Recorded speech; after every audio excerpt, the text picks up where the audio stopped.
gracias. Ya está. Muchas gracias. Dios te bendiga. Una alegría estar con vosotros. Muchas gracias. Pues de verdad que es una alegría y con mucha ilusión os acompaño esta mañana y también os traigo saludos de nuestra iglesia en Barcelona, de Ciutat Nova, y para mí pues es un privilegio que tomo con mucha responsabilidad también, presentar la palabra del Señor, traer la palabra del Señor, que al final es el fundamento, ¿verdad?, de nuestras vidas como iglesia. Y a eso hemos venido. Gracias por la oportunidad y vamos a hacer una lectura, un par de lecturas realmente, de la palabra del Señor. Y vamos a hablar hoy de que la Iglesia, como título de la predicación, si queréis, la Iglesia es el plan de Cristo. Entonces, vamos a leer dos textos, uno que encontramos en el Evangelio de Mateo. Esto puedo ver de esta manera, ¿sí? Muy bien. El Evangelio de Mateo, capítulo 16, versículos del 13 al 20. Mateo, capítulo 16, versículos del 13 al 20. Y después leeremos el texto que está en la carta a los Efesios, capítulo 2, luego os diré los versículos. Antes de hacer estas dos lecturas, vamos a orar y vamos a pedir la ayuda al Señor. Nuestro Dios y Padre, te damos las gracias por la oportunidad de poder reunirnos bajo tu palabra, de poder buscar en ti esa voz, esa palabra que necesitamos, Señor. Te queremos pedir que tú nos acompañes, que tú nos guíes, que nos llenes de tu Espíritu Santo para hablar y también para escuchar. Yo tengo una gran responsabilidad delante de tu pueblo, pero aquellos que escuchan tienen también mucha responsabilidad, Señor. Acompáñanos, guíanos, ilumínanos, abre nuestros corazones, nuestras mentes, nuestros oídos, nuestra vista a las maravillas de tu ley, y guíanos en esta mañana. Queremos escuchar no nuestras voces, que a veces nos dicen cosas que no son las más adecuadas, sino tu voz, tu palabra, Señor. En el nombre de Cristo oramos. Amén. Amén. Leemos en el Evangelio de Mateo, capítulo 16, versículos 13 al 20. Dice así la palabra del Señor. Viniendo Jesús a la región de Cesarea de Filipo, preguntó a sus discípulos diciendo: ¿Quién dicen los hombres que es el Hijo del Hombre? Ellos dijeron: unos Juan el Bautista, otros Elías, y otros Jeremías o alguno de los profetas. Él les dijo: ¿y vosotros? ¿Quién decís que soy yo? Respondiendo Simón Pedro dijo: tú eres el Cristo, el Hijo del Dios viviente. Entonces le respondió Jesús: bienaventurado eres, Simón, hijo de Jonás, porque no te lo reveló carne ni sangre, sino mi Padre que está en los cielos. Y yo también te digo que tú eres Pedro, y sobre esta roca edificaré mi iglesia, y las puertas del Hades no prevalecerán contra ella. Y a ti te daré las llaves del reino de los cielos, y todo lo que atares en la tierra será atado en los cielos, y todo lo que desatares en la tierra será desatado en los cielos. Entonces mandó a sus discípulos que a nadie dijesen que él era Jesús el Cristo. Hasta aquí la lectura de la palabra del Señor en este primer texto, y después vamos a ir a la carta de Pablo a los Efesios, capítulo 2.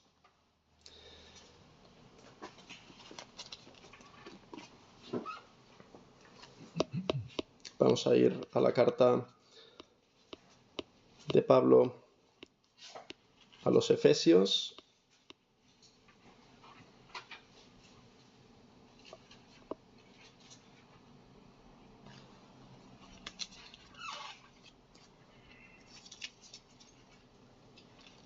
Capítulo 2, y leemos desde el versículo 17 hasta el 22. Y vino y anunció las buenas nuevas de paz a vosotros que estabais lejos y a los que estaban cerca, porque por medio de él los unos y los otros tenemos entrada por un mismo espíritu al Padre.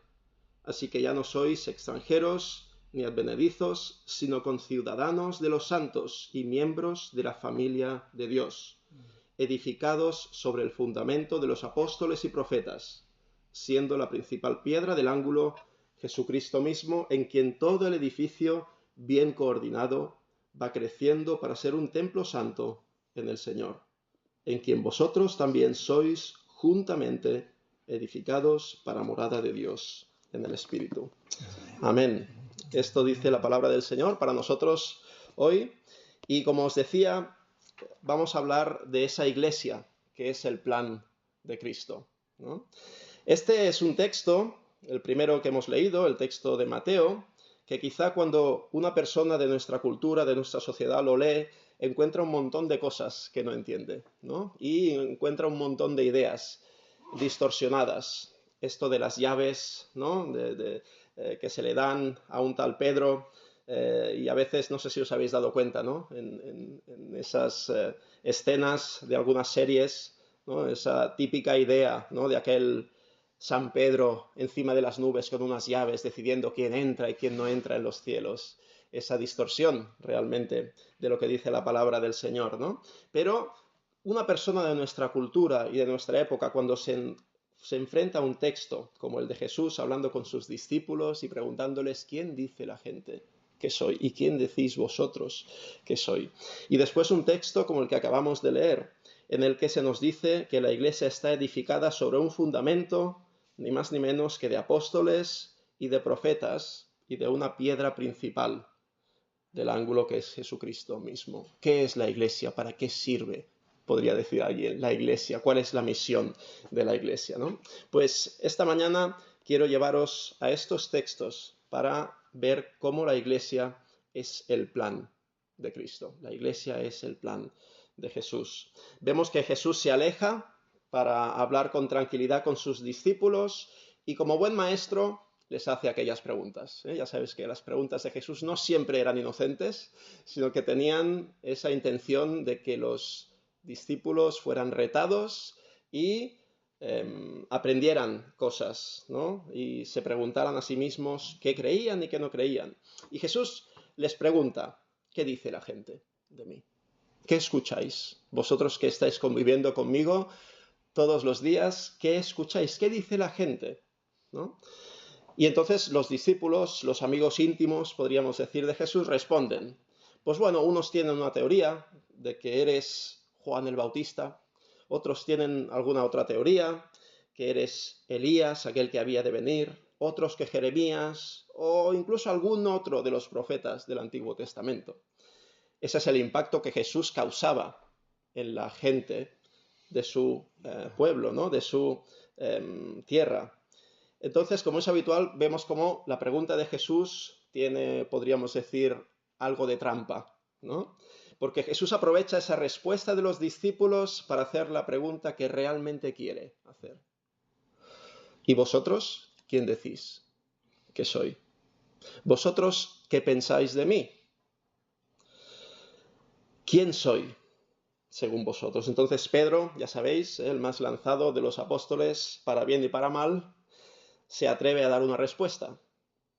Y da una buena respuesta. Tú eres el Cristo, el Hijo del Dios viviente. Entonces Jesús sigue haciendo de maestro y hace lo que solían hacer los maestros judíos de aquella época. Pronunciaba una bendición sobre aquel que daba la respuesta correcta. De alguna manera los profesores hoy, mi mujer es profesora, siguen haciendo lo mismo, ¿verdad? Queremos dar a aquel que nos da una buena respuesta, pues quizá una bendición, no le llamamos así, pero sí un ánimo especial, decimos, muy bien, bien dicho, correcto, lo has dicho bien, ¿verdad? Pues Jesús hace algo parecido con Pedro y le da una bendición muy especial y le dice que ese conocimiento no es humano, que no proviene de carne y de sangre, que no se puede conseguir a través del esfuerzo humano, sino que es necesario que Dios lo dé a conocer. Y entonces Jesús centra esa atención en Pedro y le explica que él tendrá un papel muy importante en la construcción de su proyecto, que no es otro que un grupo de personas que, como él, confiesan a Jesús como Cristo y como Mesías. y un grupo de personas que experimentará las bendiciones del reino de Dios. Esa comunidad es la Iglesia de Jesús. Por tanto, vamos a ver 3 puntos para entender lo que este texto, y también haremos referencia al texto de Efesios. En primer lugar, vamos a ver qué dice la gente, vamos a ver qué dicen los discípulos, y en tercer lugar vamos a ver qué dices tú y qué digo yo hoy. ¿Qué dice la gente? ¿Qué dicen los discípulos? ¿Y qué dices tú? En primer lugar, ¿qué dice la gente? A veces pensamos que si Jesús apareciera aquí, en Mataró, ahora mismo las cosas serían más fáciles para sus seguidores, ¿verdad? ¿Pensamos? Creemos que él podría demostrar ser Dios con sus hechos para responder un poco a esta pregunta, ¿no?, que a veces nos hacen. Si Dios existe, si tu Dios existe, ¿por qué no lo demuestra? ¿Verdad? Nos preguntan. Pero la verdad es que si lo piensas bien, ver no siempre significa creer. Ver no siempre significa creer. Decía C.S. Lewis lo siguiente: en toda mi vida solo he conocido a una persona que afirme haber visto a un fantasma. Lo interesante de esta historia es que esta persona no creía en la inmortalidad del alma antes de ver al fantasma y sigue sin creer en ella después de haberlo visto. Dice que lo que vio sería una ilusión o una mala pasada de sus nervios, y obviamente puede tener razón. Ver no significa creer. Y eso es algo que debemos recordar hoy, porque pensamos que quizá en el siglo I era más fácil creer en Jesús, ¿verdad? Quizá si eras un paisano de Jesús, creer en él era más fácil. Pero la verdad, también por lo que vemos en los evangelios, es que ni su propia familia creía en él.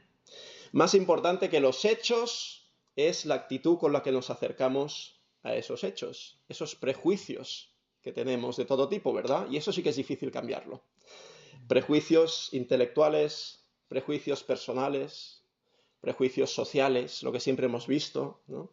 Y solo Dios, a través del Evangelio, puede hacernos cambiar el chip.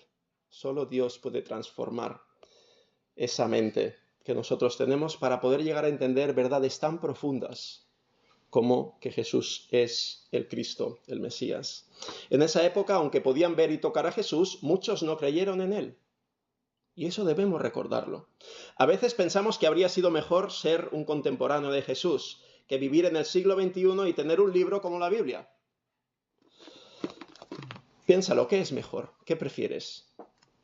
Imagínate a una persona contemporánea de Jesús, quizá piensas, que pudiera haber escuchado en vivo y en directo el sermón de la montaña. Y piensas, wow, qué envidia, ¿no? ¿Quién no quisiera estar escuchando las palabras de Jesús, esas palabras preciosas de Jesús en vivo y en directo? ¡Qué privilegio!, ¿no? Pero si lo piensas bien, te darás cuenta de que, a la fuerza, los contemporáneos de Jesús, los paisanos de Jesús, se perdieron un montón de cosas que tú y yo tenemos narradas y explicadas en los evangelios. Hay un momento en una película de los Monty Python, no sé si os suena esta película, La vida de Brian, que hace de alguna manera una burla de la fe de los evangelios, de la vida de Jesús. Y en esta película se representa a Jesús explicando el sermón de la montaña. Y hay una discusión entre aquellos grupos de oyentes que no escuchan bien lo que dice Jesús porque están un poco demasiado lejos. ¿Os imagináis el escenario? Veis a Jesús o a esa persona que en esta película tiene el nombre de Brian, ¿no? Pues contando y hablando del sermón, ese sermón tan famoso. Y entonces el diálogo en castellano va más o menos así. Cito el diálogo de la película. Dicen los que están escuchando de lejos, ¿han oído eso? Dice, bienaventurados los gansos. Dice, ¿los gansos? Sí, sí, por lo visto van a heredar la tierra. Dices, uy, ahí ves el humor y la broma de Monty Python. No son los gansos, sino que son los mansos los que van a heredar la tierra, según Jesús, ¿verdad? Pero claro, eso nos hace ver en esa escena que los contemporáneos de Jesús podían escuchar algunas cosas que él decía, pero se perdían un montón de otras cosas. Y algunas las escuchaban seguramente mal. Nosotros, tú y yo, tenemos aquí un tesoro con 4 evangelios que nos cuentan no solo lo que decía Jesús en público, sino lo que Jesús decía en privado con sus amigos íntimos. Y aquí tenemos hoy un diálogo íntimo en el texto de hoy de Jesús con sus amigos íntimos, con sus discípulos. Tenemos estas palabras en esa conversación íntima de Jesús en la que les pregunta quién piensa la gente que Él es. Y bien, pues ya habéis visto la respuesta, ¿no? Hay diferentes opciones. ¿Por qué aparecen los nombres de Juan el Bautista, de Elías, de Jeremías o de algún otro profeta? Eran las expectativas de la gente de su época y de la gente de esa zona. Ellos tenían en su mente que esos personajes tan carismáticos iban a aparecer justo antes del día del Señor, el día en el que Dios haría justicia y pondría las cosas en su sitio. Y eso es bueno que nos haga preguntarnos a ti y a mí hoy, ¿cuáles son las expectativas que tenemos hoy en el siglo XXI, en Occidente? Si Dios debe intervenir en la historia de forma especial para poner las cosas en su sitio, ¿de qué manera debe hacerlo? Nos podemos preguntar. O nuestra sociedad quizá piense que debería aparecer delante de todos con todo su esplendor, ¿verdad? Y acabar de repente con todo el mal, con todo el sufrimiento, con la injusticia, con aquellos líderes corruptos a los que señalamos con nuestro dedo que vemos a nuestro alrededor. ¿Es así como algunos de nuestros contemporáneos creen y piensan que Dios debería actuar? Pues sí, quizás sí. Así es como piensan algunos de ellos. Pero la verdad es que si planteas ese escenario, es bueno responder y decir, pero ¿no crees que también deberían recriminarte algo a ti y a mí cuando Dios venga en su reino y en su poder? Pedir justicia con aquellos que están a nuestro alrededor parece una buena idea, hasta que te das cuenta de que si Dios debe hacer justicia con lo que ves a tu alrededor, también tiene que hacer justicia contigo. Y eso ya no nos gusta tanto, porque la verdad, según la Biblia, es que la justicia del Dios que es santo, santo, santo, es insoportable para pecadores como tú y como yo. Acabaría con nosotros, ya que tampoco tú y yo somos lo suficientemente justos. Comparados con Dios, tú y yo somos injustos, malos, incluso llega a decir Jesús. Y eso no nos gusta, ¿verdad? Quizá no esperemos nada de ningún Dios. Alguien podría decir, yo no espero nada de ningún Dios porque yo no creo en Dios, soy una persona secular del siglo XXI y simplemente pienso que lo que necesitamos son personas en los lugares importantes que no se dejen llevar por la corrupción, que tengan en cuenta la justicia social, que valoren más los derechos humanos que la ganancia y el negocio. Queremos un sistema económico justo, unos líderes cultos y ejemplares. O esperamos simplemente a líderes con nuestra misma ideología, que lleven a nuestro país hacia nuestra utopía particular. Y es que el ser humano siempre, a lo largo de la historia, se ha dado cuenta de que algo no funciona, de que hay alguna cosa que se ha roto. Y ha intentado solucionar por sí mismo aquello que se ha roto. Por eso hemos puesto como seres humanos nuestras esperanzas en utopías, en líderes, en ideologías y en sistemas determinados a lo largo de la historia. Pero aunque la buena intención puede estar ahí, parece que hay algo dentro de nosotros que corrompe todo lo que tocamos. Y la historia parece dar la razón a la Biblia cuando ésta se muestra pesimista en cuanto a lo que el ser humano puede conseguir sin tener en cuenta a Dios. Por otra parte, la Biblia también dice que Dios ha encontrado la manera de acabar con toda la injusticia, el mal, la corrupción de este mundo. Y lo puede hacer sin tener que acabar con nosotros. Y esa es la buena noticia del Evangelio. Lo puede hacer sin tener que acabar contigo y conmigo, que también formamos parte del problema de este mundo. El elemento básico y fundamental de este plan de salvación es Dios hecho hombre en la persona de Jesús.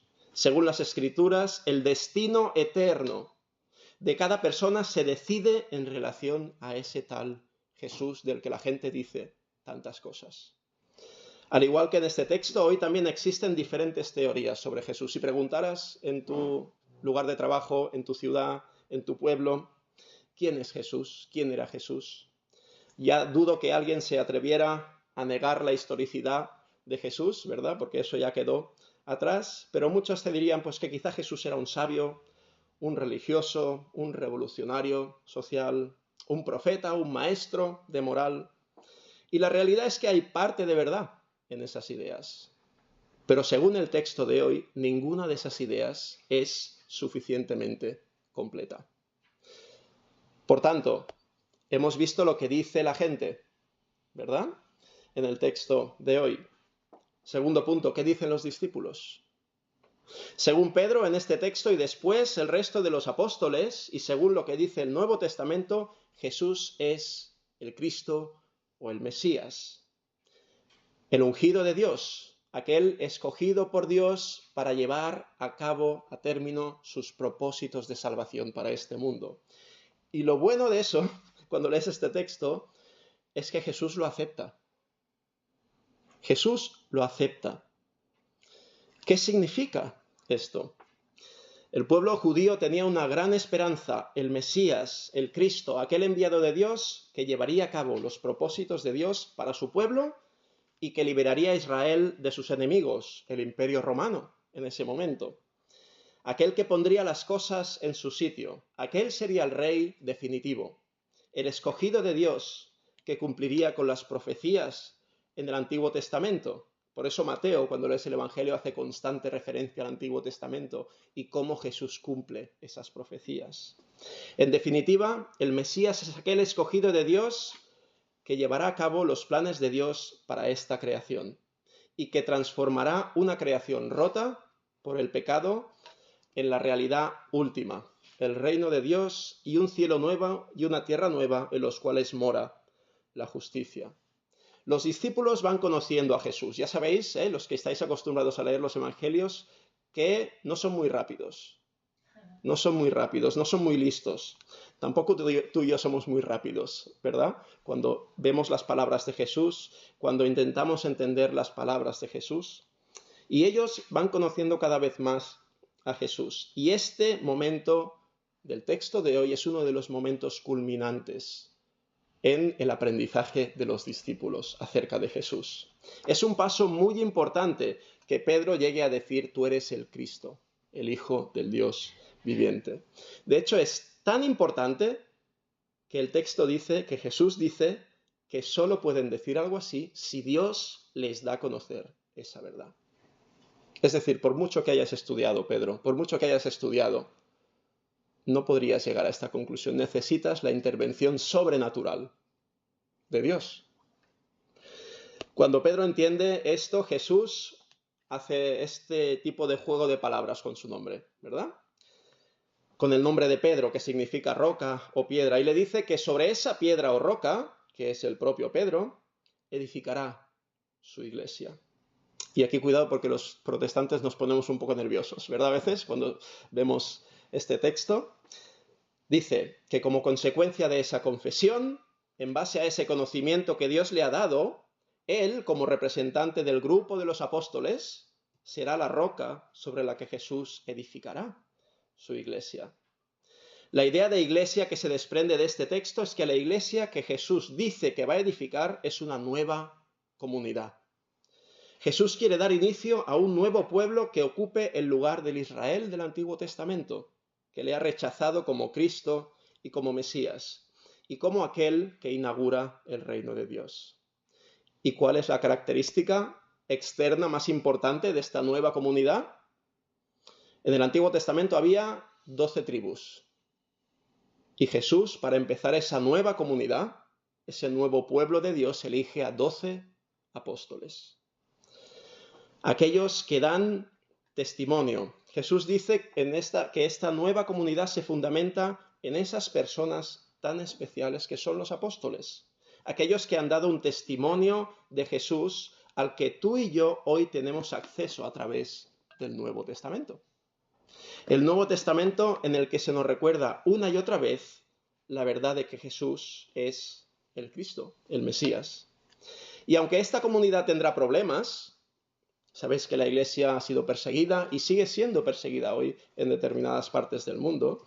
Dice Jesús que las puertas del Hades no prevalecerán contra ella. Ni siquiera el infierno con toda su fuerza y todo su poder, ni siquiera la muerte podrán con esa nueva comunidad que Jesús está inaugurando. Y entonces llegamos a ese momento, ¿verdad? En el que se habla de las llaves del reino de los cielos, de atar, de desatar, en la tierra y en el cielo, eso que tan mala interpretación y tanta distorsión ha dado como resultado. Vamos a hablar de las llaves un momento. No sé si vosotros, supongo que sí, tenéis llaves de vuestra casa, si las tenéis bien guardadas, si le dais importancia a las llaves. Y no sé si le dejáis las llaves de vuestra casa a cualquier persona. Yo creo que no. Yo creo que nadie deja las llaves de su casa a cualquier persona, porque las llaves son muy importantes. Es aquello que nos da acceso a nuestra casa. Guardar las llaves de una casa era en aquella época uno de los trabajos de servicio más dignos, de mayor importancia. Y aquí vemos como el Señor de la Iglesia le da esta autoridad a Pedro y por extensión al resto de los apóstoles.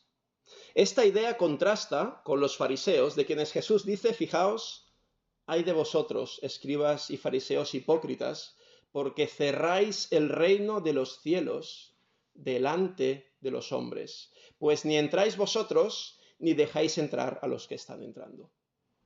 Fijaos cómo eso contrasta con el papel que Pedro y los apóstoles van a jugar. O en el Evangelio de Lucas leemos, ay de vosotros, intérpretes de la ley, porque habéis quitado la llave de la ciencia. Vosotros mismos no entrasteis, y a los que entraban se lo impedisteis. Este conocimiento que tiene Pedro, como representante de los apóstoles, de que Jesús es el Mesías, le da una autoridad. La autoridad, la capacidad espiritual de Pedro y del resto de los apóstoles de guiar a otros a que entren por la misma puerta por la que han entrado ellos, la puerta del reino de los cielos. Y después cuando vemos la idea de atar y desatar, ¿verdad? Pues es una expresión rabínica que significa simplemente permitir o prohibir. Es una idea que, como veis, tiene relación con la idea de las llaves. A través de la predicación del mensaje de que Jesús es el Mesías, los seguidores de Jesús abren o cierran la puerta de entrada al reino de los cielos. ¿Por qué? Porque los seguidores de Jesús dan testimonio del reino de Dios, de que Jesús es el Rey que todo ser humano necesita. Y las personas que escuchen ese mensaje van a responder aceptando o rechazando. Es decir, tal como la gente recibe el mensaje de los seguidores de Jesús, así es como recibe a Jesús mismo. Ese es el vínculo que hay entre Jesús y esos apóstoles. Por lo tanto, el destino eterno de las personas se determina según respondan al mensaje de aquellos que representan a Jesús, de aquellos que predican el Evangelio bíblico. Y esta idea de Pedro como fundamento se entiende mejor, y los apóstoles, en referencia al texto de Efesios, en el que hemos leído aquello de que la iglesia está edificada sobre el fundamento de los apóstoles y los profetas, siendo la principal piedra del ángulo Jesucristo mismo, en quien todo el edificio, bien coordinado, va creciendo. Y continúa el texto. Que haya un fundamento apostólico no está en contradicción con que Jesús sea la piedra fundamental de la iglesia. Pero claro, entendido esto, Jesús tendrá que explicarles a sus discípulos a partir de ese momento, en el Evangelio de Mateo, el tipo de Mesías que es. Y la verdad es que no es el tipo de Mesías que los apóstoles tenían en su cabeza. Y no es el tipo de Mesías de Cristo que tenían en su cabeza los líderes religiosos de su época. Fijaos que es sorprendente cuando termina el texto porque Jesús les dice a sus discípulos que no digan a nadie que Él es el Mesías. Entonces aquí podríamos decir, Jesús, ¿no? Si quieres llegar con tu mensaje tienes que hacer ese marketing, ¿no? Que se hace para llegar con el mensaje tan lejos como pueda ser y lo más pronto posible. Pero parece que Jesús no sigue ese patrón. ¿Es que acaso no es el Mesías? ¿Es que no es verdad? ¿Por qué impide a los discípulos que digan a la gente que Él es el Mesías en ese momento? ¿No es ese el mensaje que predicarán los apóstoles? Pero debemos entender que Jesús está en un momento muy importante de su ministerio en este texto. Los discípulos han entendido que Él es el Mesías Pero el tipo de Mesías que ellos tienen en la cabeza no es el Mesías, que es Jesús. Tampoco la idea que tiene el pueblo y los líderes religiosos de Mesías es la adecuada, tampoco es la adecuada. Y Jesús no quiere levantar falsas expectativas que puedan entorpecer su ministerio. Jesús pide a sus discípulos que aún no anuncien esa verdad que acaban de descubrir. Porque ni los discípulos están preparados para entender el tipo de Mesías que es Jesús, ni tampoco el pueblo ni los líderes religiosos de Israel.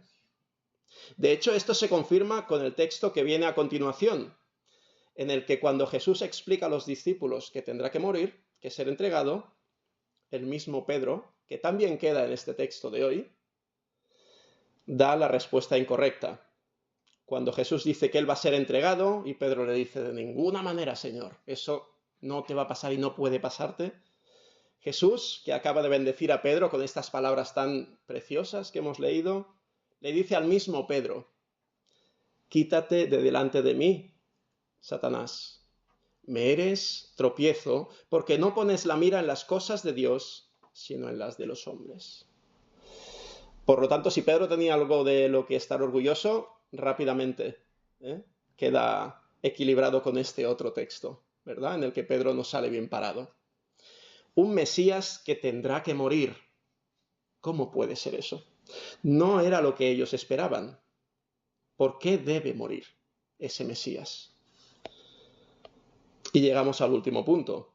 Hemos visto qué dice la gente, hemos visto qué dicen los discípulos de Jesús, y la pregunta que te interpela a ti y me interpela a mí hoy, ¿qué dices tú hoy, en pleno siglo XXI? En Barcelona, en Mataró, en Occidente. Jesús no encajaba con las expectativas de la gente del siglo I. ¿Encaja con las del siglo XXI? ¿Qué esperas de Jesús? ¿Estás dispuesto a que Jesús rompa tus esquemas mentales? Dice un comentarista lo siguiente, en boca de otras personas, las pretensiones de Jesús serían producto de una egomanía severa, porque Jesús sugiere claramente que el mundo entero gira a su alrededor y que el destino de cada ser humano depende de la respuesta que le den, rechazarlo o aceptarlo. Parece que solo hay dos formas, dice este comentarista, de interpretar la naturaleza totalitaria de las declaraciones de Jesús. Una sería concluir que Jesús estaba equivocado y que era una persona inestable, con delirios de grandeza, y otra darnos cuenta de que Él es realmente quien afirma ser. Esa persona que habla con autoridad divina, aquel que marca nuestra historia en un antes y un después, y aquel que dependiendo de nuestra aceptación o rechazo, tiene nuestro destino en sus manos. ¿Quién es Jesús para ti hoy? Si intentas pensar objetivamente en cuál es el personaje más importante de toda la historia, debes reconocer que pocos pueden hacerle sombra a Jesús. En solo 3 años de ministerio público, este personaje tan especial ha marcado la historia como nadie. Y como personas sofisticadas, o eso nos gusta pensar, del siglo XXI, si hay alguien a quien valga la pena estudiar, es este personaje tan especial que es Jesús. Nosotros, como iglesia, en Barcelona, en Mataró, tenemos el papel de dar testimonio de este Jesús y de unirnos al testimonio de Pedro y de los apóstoles cuando dijeron que Jesús es verdaderamente el Cristo, el Hijo del Dios viviente, el Mesías, aquel que llevará a cabo el propósito de Dios para este mundo. Pero de momento, mientras ese reino futuro no culmina, como nos recordaba también Diego, esperamos que Jesús vuelva para culminar ese reino. Y ya hoy podemos disfrutar de una comunidad especial y diferente, que es la Iglesia del Señor. De momento, mientras esperamos que Jesús vuelva para culminar su reino, podemos disfrutar ya de los beneficios, de las bendiciones que Jesús ha ganado para nosotros al introducirnos en esta asamblea, en esta comunidad, en esta iglesia, en este nuevo pueblo que Él ha creado. Un pueblo en el que podemos experimentar algo tan importante como la reconciliación con Dios por la muerte de Jesús en la cruz. Un pueblo en el que podemos experimentar con hermanos y hermanas dirigirnos a Dios como Padre. Ya que cuando ponemos nuestra fe, nuestra confianza en Jesús, entramos a formar parte de la familia de Dios. Dios nos convierte de enemigos de Dios a hijos de Dios, en hijos de Dios. Esa es la transformación que ya podemos empezar a disfrutar en el pueblo que es la Iglesia. Pasamos de ser enemigos de Dios a ser hijos de Dios. Pasamos a tener una esperanza que va más allá de la muerte. Podemos disfrutar ya hoy aquí del amor de otros miembros de esa nueva comunidad que es la Iglesia de Jesús. Esta Iglesia es el plan de Cristo. Y lo que se requiere para entrar en esta comunidad es hacer tuya la confesión de Pedro y reconocer a Jesús como aquel que realmente necesitas. La Iglesia, dice un autor, tiene una identidad antes de tener una misión. A veces nos volvemos un poco locos, os lo comparto como un secreto, Los que estamos dirigiendo alguna comunidad nos volvemos un poco locos hablando de cuál es la misión de la Iglesia, qué es lo que tiene que hacer la Iglesia, cómo podemos llegar a nuestra sociedad, a nuestra cultura. Pero nos olvidamos a veces que antes de tener una misión, la Iglesia tiene una identidad. Y sin una identidad bien clara, no te pongas en misión. La Iglesia es el pueblo de Dios y es Dios mismo quien da una misión a su pueblo. La misión de la Iglesia es ir al mundo y hacer discípulos proclamando el Evangelio de Jesucristo, con el poder del Espíritu Santo, y reunir a esos discípulos en iglesias para que puedan adorar y obedecer a Jesucristo ahora y en la eternidad para la gloria de Dios Padre. Y de eso, aquí veo delante mío a un testimonio, veo a un ejemplo. Veo a una comunidad, veo a una iglesia que se reúne con estos objetivos. Y por eso quiero preguntarte para terminar, como aplicación práctica, ¿cómo ves tú hoy la iglesia no general, sino la iglesia local, que es una expresión de la iglesia general de Dios? ¿Qué importancia le das a la expresión local de la iglesia de Dios, ahí donde estés? Sea en Mataró, sea en Barcelona, sea donde sea. ¿Te motiva? ¿Te parece importante? ¿Te parece relevante esta palabra que usamos hoy, no? La iglesia local es la expresión local de la iglesia universal de Jesús. Allí donde se predica la palabra del Señor, allí donde se administran el pan y el vino, los sacramentos, el bautismo, allí está una iglesia viva. Donde está el Espíritu del Señor, sea como sea esa comunidad, sea más grande, sea más pequeña, tenga problemas, pase por un buen momento. Donde se predica la palabra, donde se administran los sacramentos, allí está una iglesia verdadera. Y en ese sentido podemos decir que Dios llevará a término sus propósitos para este mundo a través de estas iglesias locales. Por poco importantes que nos puedan parecer con ojos humanos, por poco influyentes que nos puedan parecer con los ojos humanos, desde la perspectiva de Dios, la iglesia local, ordinaria, con dificultades, con problemas, con pecados. ¿Sabéis cómo son las iglesias que reciben las cartas de Pablo en el Nuevo Testamento, verdad? No son los grandes ejemplos de iglesia, la iglesia de los Corintios, por ejemplo. Pero a través de la iglesia local, con todas sus debilidades, rarezas, problemas, la iglesia local tiene en sí misma la semilla de la nueva creación. Y eso es verdad en el siglo I y es verdad hoy en el siglo XXI. En Mataró también. Por lo tanto, quiero animaros a valorar la iglesia local y el papel que una iglesia como la vuestra, aquí en Mataró, juega en el plan de Dios de hacer nuevas todas las cosas. Dios quiere obrar a través de su iglesia. Y en distintos momentos a lo largo de la Biblia, ¿sabéis cómo se expresa? ¿Qué forma toma el juicio de Dios? Acordaos de Babel, la dispersión. La dispersión. Dios dispersa a la gente.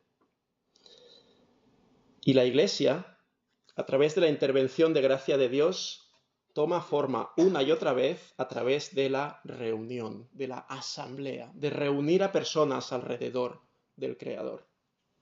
La asamblea de un pueblo. Hoy tú, aquí, en Mataró, formas parte de este pueblo.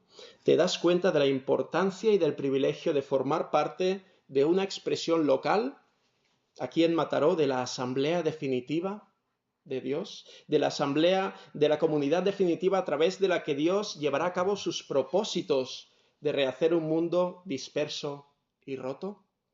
Que el Señor nos ayude a entender esa verdad y a vivir esa verdad. Amén. Vamos a orar. Nuestro Dios y Padre, te damos las gracias porque formamos parte de tu pueblo, formamos parte de tu familia. Y eso lo podemos decir hoy en pleno siglo XXI. Estemos en Mataró, estemos en Barcelona, estemos donde estemos. Porque hemos recibido ese evangelio que por nosotros mismos no podíamos entender ni hacer nuestro. Tú nos has abierto la mente, tú has abierto nuestros corazones y nos has hecho ver la gloria de la salvación que tenemos en Cristo. Te damos las gracias por este Salvador, por este Mesías, por este Cristo que tú nos has enviado, que es tu propio Hijo. Gracias por venir a este mundo en la persona de Jesús, cargar con nuestro mal, cargar con nuestra injusticia, cargar con nuestro pecado y darnos la oportunidad, Señor, de volver a casa, de formar parte ya no de la rebelión de este mundo contra ti, sino de tu propia familia. Gracias por habernos hecho tus hijos por la fe en Cristo. Te doy las gracias por esta comunidad aquí en Mataró. Te doy las gracias por su testimonio, por estos años que llevan siguiéndote, escuchando tu palabra y buscando darte la gloria. Y te quiero pedir tu ayuda, tu gracia, que les acompañe en los pasos que van a seguir dando. Los presento ante ti y te pido, tanto para ellos como para nosotros en nuestra comunidad en Barcelona, abre nuestros ojos para que podamos ver la gloria que tú has puesto en tu iglesia y en los propósitos eternos y preciosos que tú en tu gracia nos permites ver y de los que nos permites participar, Señor. Pongo en tus manos esta comunidad y te quiero pedir que tú nos ayudes y nos bendigas y nos ayudes a seguirte con fidelidad, recordando siempre cuál es nuestra identidad, de quién somos y quién es aquel que es el fundamento, la piedra angular de cualquier comunidad que se diga cristiana. En el nombre de Jesús oramos. Amén.